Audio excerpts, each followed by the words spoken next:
Stella from Meeple University, and this is Tarrant, also from Meeple University. Hello. We now have another 5 games in 30 minutes, and we have 2.5 games cooperative and 2.5 games competitive. Indeed. What a split.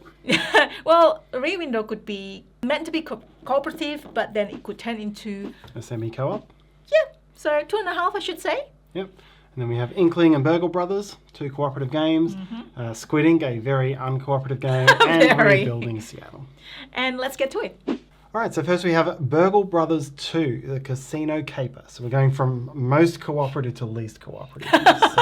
1 to 4 players, this one. Yes, so this is a sequel to Burgle Brothers. Here it is. In Burgle Brothers, you were trying to steal stuff from this 3-story office building. In Burgle Brothers 2, you're trying to steal stuff from this 2-story casino. And the games do work in a very similar way. So it is essentially a pandemic-style action point allowance co-op. Most of your actions, for the start of the game, you don't know where things are. Most of your actions are going to be to move from room to room, use the rooms that you find, and you can look at the rooms that are coming in case negative effects happen that you want to avoid. So 4 actions per turn. You could come in, flip these over, find the rooms. Here's a red one. That causes problems.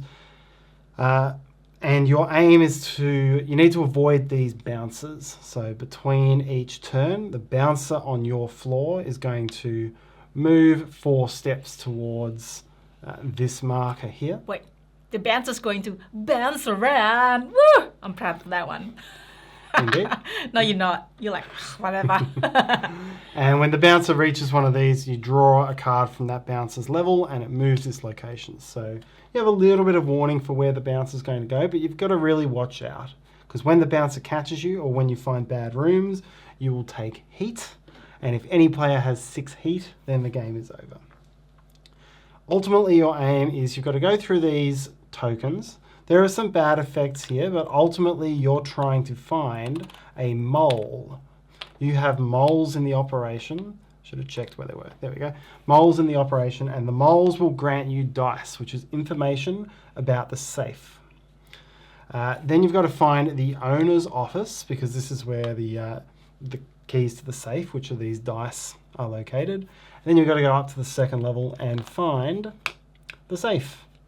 And you roll the dice.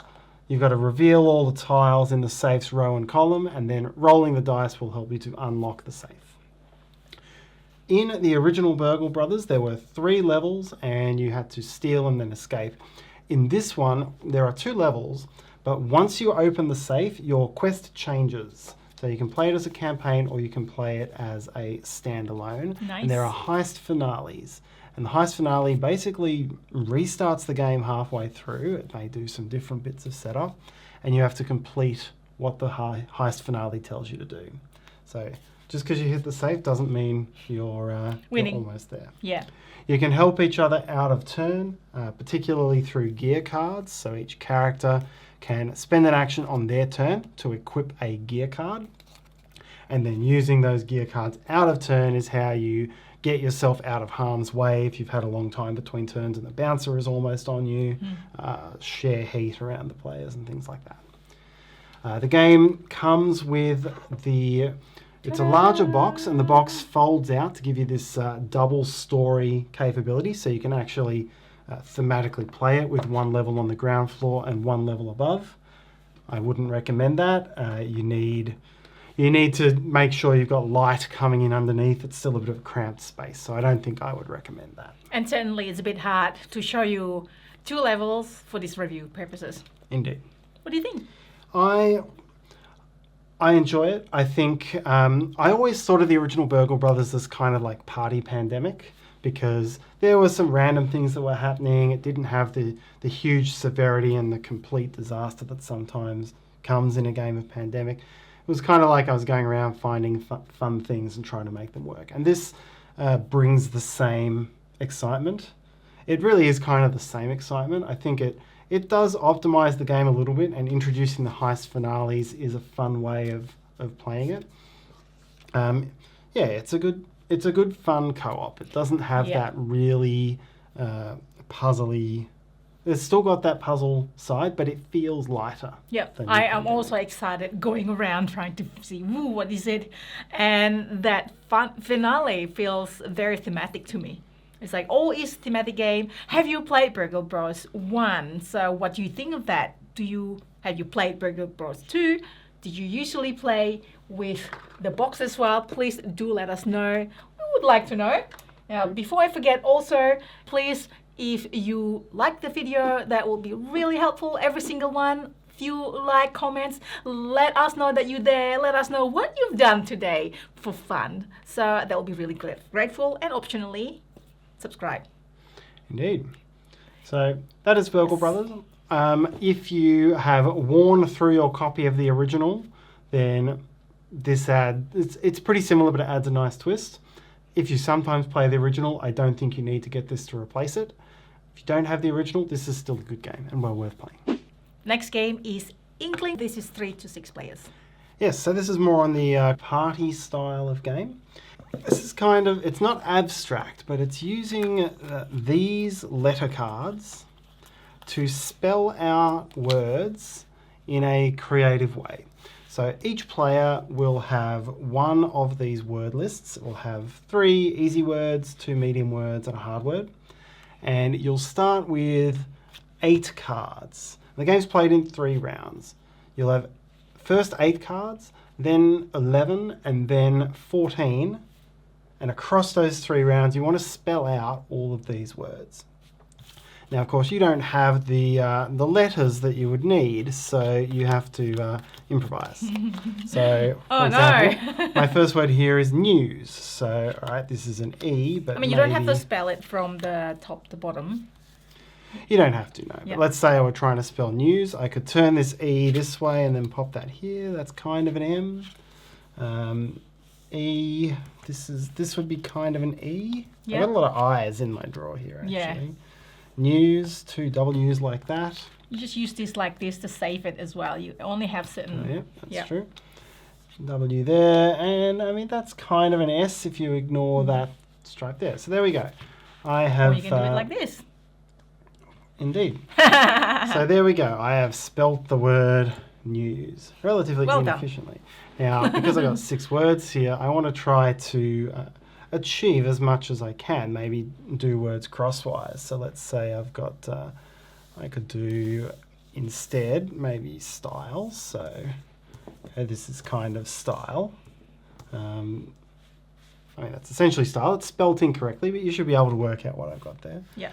And then I've got access. So is there a way I could do news vertically? You only go for 3 rounds and you get more cards each round, and you have the opportunity to spell it next time. Exactly. So the aim is to get as many of these out as possible. Now you will be working with your neighbours essentially. Yep. So this is it's a cooperative activity, I guess. It's a neighbour game. The player on your left is going to try to guess words that you've written, and the player on your right is trying to guess words that you've written. And you also are guessing words on your neighbours left and right. Yes, so everyone's doing this at the same time, and then everyone guesses at the same time. And then once the round is done, you can discard 2 cards, up to 2 cards if you don't want them, replace them, draw 3 new ones to bring you up to 11. So hey, look, now I've got an M. Now I can do news a bit more easily. So, or emergency can be like, oh, okay, if you get E, like you can spell emergency your last word or whatever. Yeah. That is the game. And your points are based on your guess and also your neighbor's guess. So you want your neighbors to get your words as well as trying to guess theirs, because that's yours. It's kind of like cooperative, but it's got that. I see it as kind of like that telestrations activity. Yes. You're trying to make it work and see where things go. I mean, I guess with these scores there must be a winner. We called it cooperative, but it's kind of that cooperative vibe, cooperative party play type of game. Yeah. So I'm gonna share you what we've done. I mean, I think this is clever. I think this is half. Yeah, it was half. I was. You couldn't get it. I thought you was is. I wrote is, but I can see how it's half. And Tarrant, I could not guess every single one of Tarrant's words. Sorry, Tarrant. I tried to be a little too efficient with my cards, and that made them relatively unreadable. Well, that's just a quick sample. So, have you played it? Did you take photo of the things that you think, oh my gosh, or oh, this is really clever, or like, I had no clue what that is about. Let us know. Inkling is not just published, it's been published for, I think, a while. It's been out there for a while. It's a good, fun party word guessing game. Yep, so what's your views? It's fun. It's fun, and trying to do this, I mean, it might be a bit frustrating sometimes, like when I try to read your words. I'm like, what is that?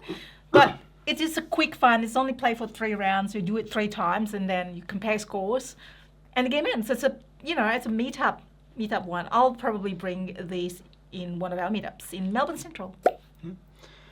For me, I think it's definitely different. There's nothing else out there that I've seen where it's trying to create words like this. We're so used to drawing games and clue-giving games, so credit to them for coming up with something quite different. It's probably not as fun as those other types of games I've described. Trying to create letters. It's not as fun as drawing. It's not as fun as wordplay for me. But when you do something, sorry, Tarrant, when you do something like, I created it, I thought it was like that half one was smart. Obviously, it's not enough. You couldn't guess it, and another person couldn't guess it either. It was horrible. I thought that was smart, but it was not. But it was like, finding out something that you can put together. I think what I do like about the game is that with the number of letters you have, it's not just easy and straightforward to achieve everything. If you can achieve everything on a card, you've done incredibly well. And That's so I think they've pitched the difficulty well to not make it just solvable, which I think is good. And welcome to the Rear Window. This is based on Alfred Hitchcock's Rear Window movie, which I haven't seen, but I have seen other Alfred Hitchcock's serious movie in basically thriller, murder, psychological, and all of those words in one.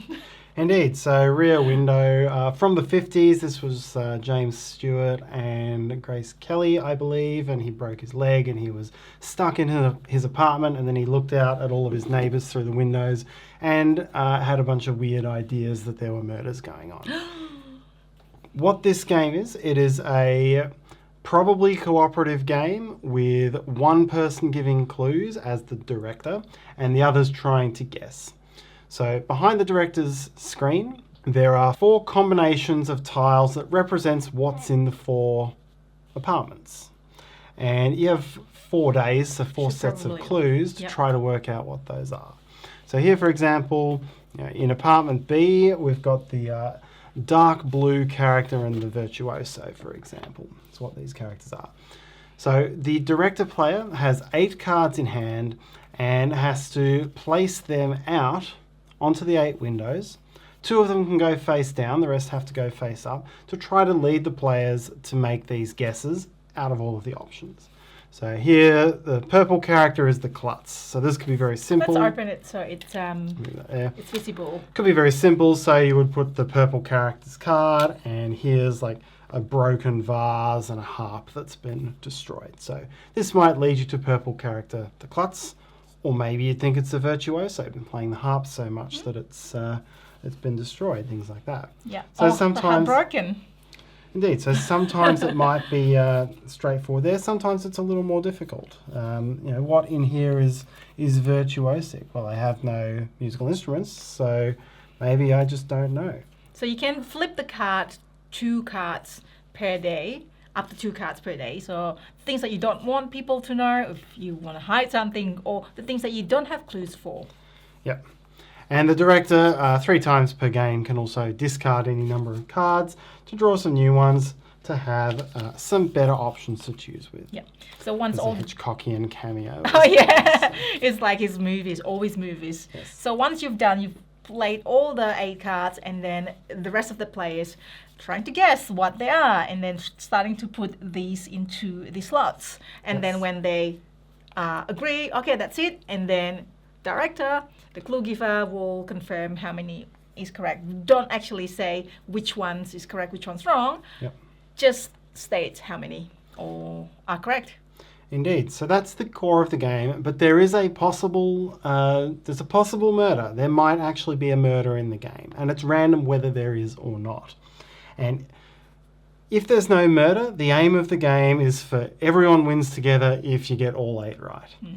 If there is a murder, then on day 4, the players need to identify where the murder happens and get 7 or 8 things correct, and then the players win. If the players only get 6 or 7 things right but don't get the murder right, then the director wins. So now it's a semi-cooperative. It's one versus many. But if the players don't get at least 5 right, then nobody wins. So everyone still has to help. There's also, each player has got their own power they can use once per game, such as you can point at a card and then the clue giver will point arrows, which one is the importance of this particular one, and so on. This is a fun game for, it has got that Mysterium vibe where one person's giving the clue, the other's trying to guess. And I think the murder twist is the one that they throw in. But despite of this fun game, I'm not so sure if there is a murder, is guessable. Because, I mean, it's easy for the director to hide there's murder. They can just pretend that it's going to be one of the other ones and give clue pointing to that rather than the murder. I think I probably would enjoy more if this is a fully cooperative game rather than, what do you think? I would overall agree. I think the game works perfectly well as a fully cooperative. I think the murder introduced some nice discussions, but it felt a bit like a bolt-on. Right. And I don't over a number of games of play, we struggled to find obvious ways to identify a murderer. So that was a bit of a challenge, I thought. I don't think if you are the director and you're trying to hide the murder, I don't know if there is a way of you are pretending to, be picking one of the other ones. I mean, if you are, you've got that, one of the powers is to look at the cards that are flipped down, but that could be like it's because it's not related rather than trying to hide the murder itself. There might need to be a different mechanic. I don't know. I'm not the game designer, but it's still a fun game. I would probably house rule it maybe with no murder and trying to guess all the clues, and that's fun enough, even though it has got that Mysterium vibe. I think one of the big things I think about the comparison with Mysterium is it is more rigid and mechanical in some ways. So Mysterium has the really dreamlike Dixity cards. These are a bit more straightforward. You can see here there's someone scared, there's a broken harp, there's a broken vase, and there's a pistol. So there's kind of a set number of things which each card can represent, and you could almost treat it as a Cluedo style of game where you can tick things off. But it's also fascinating, and it's always the case with games with picture clues, how is it the left side of the brain, whichever side it is, will sometimes try to extrapolate these things and draw links. So I think it's definitely more mechanical than Mysterium, but it still introduces some of that. So and also the mechanical deduction is that, okay, you got 3 rights, this got 5 rights, okay, which one's which? And then you get this one, you get this one, and then you kind of like compare, okay, so that means that it's this, that is more mechanic in that way. Yeah, standard mastermind sort of numbers. And that is Rear Window. And let us know if you have watched the movie, what do you think of the murder? That's it. And now it's time to rebuild Seattle. In rebuilding Seattle, place 1 to 5. Yes, so this is a big card drafting, card purchase type of game, tile placement game. So you'll be building up a neighborhood with all of these sorts of tiles. Polyominoes to join them all together, and then you'll be trying to score them. Game plays over 3 rounds. You'll be taking it in turns, mostly to buy cards from this display, so they all have various costs. Here, for example, if I bought this card, it would allow me to place that tile. This is a T shape of restaurants. I can put it anywhere in my grid. Gives me more restaurants. There are some other types of cards there. And then During each round, each of 6 events is going to be taken, and you can take it as your turn to get a small benefit and then trigger scoring or resolution of that type of tile for all players. So sort of the timing of taking these can be quite important. And end of the round triggers as well. Indeed, the end of the round is when all these are gone. So restaurants, entertainment and shopping, they will all score based on how many you have and how much quality you have, because many of these tiles will give you cards will give you increased quality, and how much population you have. You want your population to be lower so they can be fulfilled by your neighborhood. There's graduation, which helps to drop your population to keep that in check and give you more points. There's expansion events. You use your railways to expand even further. And there's all these icons here that you can cover or you can leave open to get the nature effects. The end of the round, you get income. So some of the bonuses on these cards will give you income, and you get income from your banks. Every player also has special law powers. These are unique to the individual players, so you can get some extra money out of those. And then after 3 rounds, you will add up all the points that you've gained from these events, as well as end-game scoring cards, and any end-game scoring objectives on your landmarks. If you build them. These are expensive, but if you build them, they'll give you various different objectives you can use to score. At the start of the game, it's really hard to get money. It feels like it's tough, but then you get, there's a way of getting more and more and more money at these events mainly, and then the laws on your thing. And then you look at that $12. It's hard to get at the start. You probably want to maximize it and build it at the end of the round. Indeed. I mean, round 3. Yeah, some of them give you in-game effects. Some of them are all end of game, and you can leave a space for them on your board. And this is interesting, right? This doesn't probably the easier way is to gain this and then gain the same track so that you increase the same track, but it's not always the same. Like this will give you 3 track, and then this will increase another track. So this is the tricky bit. Do you want to do that one, or you want to do this one? You want to do both, but then your opponent might actually draft and the card will be gone by next turn. For me, the game it's a fairly typical modern sort of game where the interaction between players is relatively low. So the timing on picking up these events is probably the most critical part. But you look at the display that's available here, that's for 2 players, and you add a whole extra one of these for each additional player. So there's always a lot of cards in play. The draft never felt that competitive to me. The game was fine. I enjoyed building up my area. I think the biggest issue in the games we've played has been these landmarks, because you basically build your game around them. You draw 3 at the start of the game, you keep 2, and it's not very hard to leave a space for them and kind of build towards their objective. But they did not feel balanced. There were some that sort of maxed out at like 20 points. There was some that maxed out at as much as 40 points. And it felt incredibly imbalanced to me. So that was my biggest criticism of this game. But for I read, hey, it's a fun game. It's not a difficult game to learn. The only thing is that's a spatial rotation, and that's me with Tetris. I'm not really that great. I have to where do I put it? At one time, I was like, how do I place this Tarrant? The most strategical way I have to ask Tarrant. And Tarrant kindly tell me and help me with my game. Do you play with somebody that is like Tarrant? He doesn't look like Tarrant. Doesn't have to be look like Tarrant, but I want to know if it looks like Tarrant.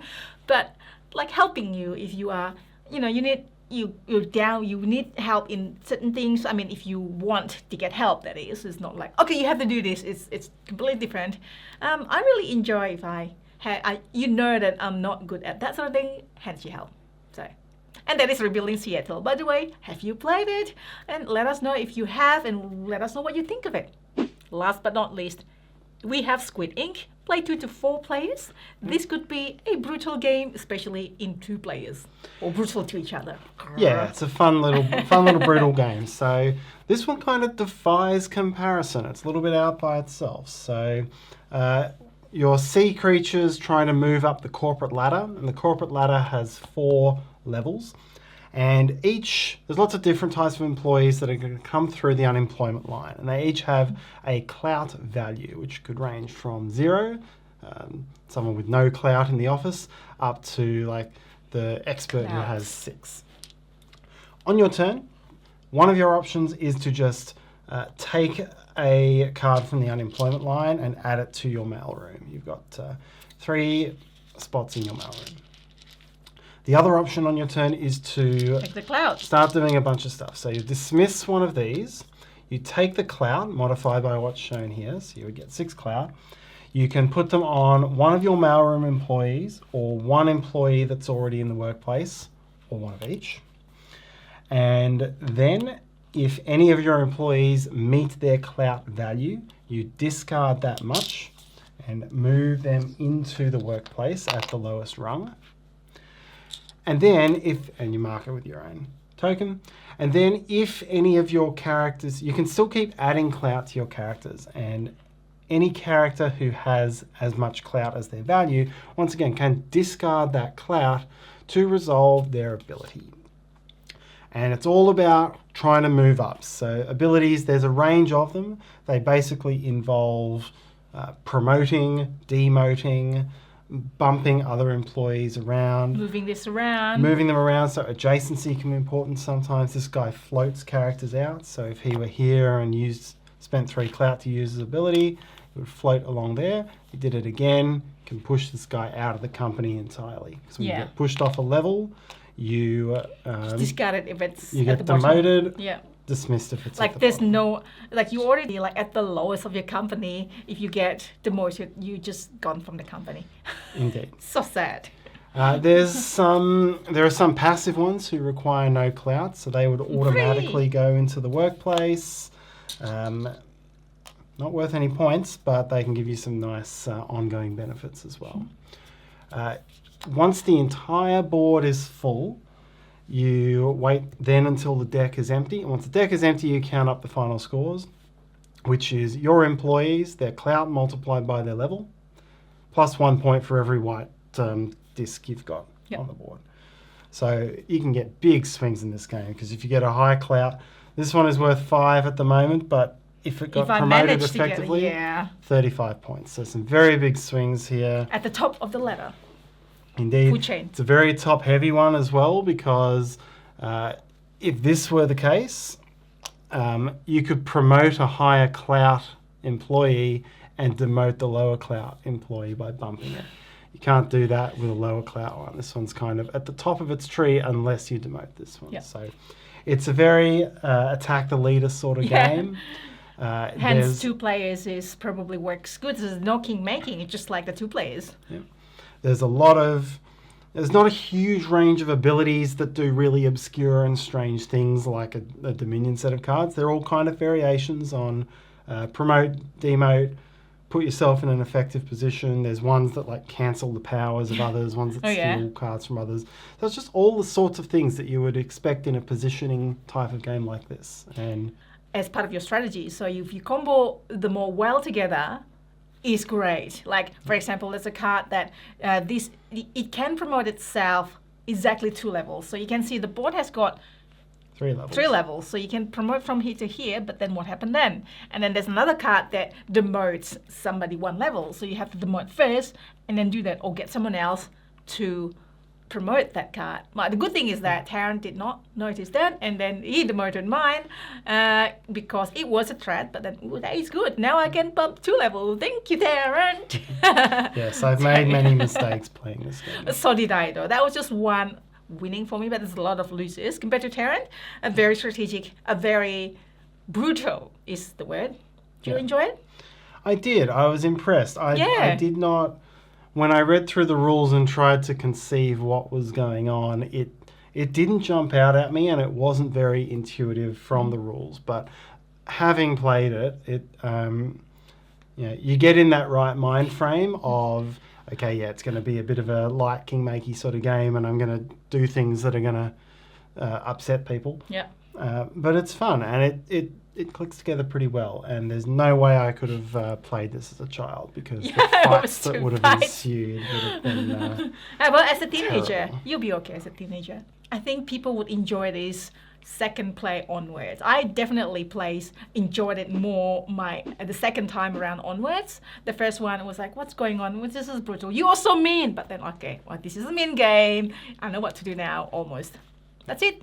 Thanks for watching, everyone. Let us know you're there, and see you next time. Bye-bye.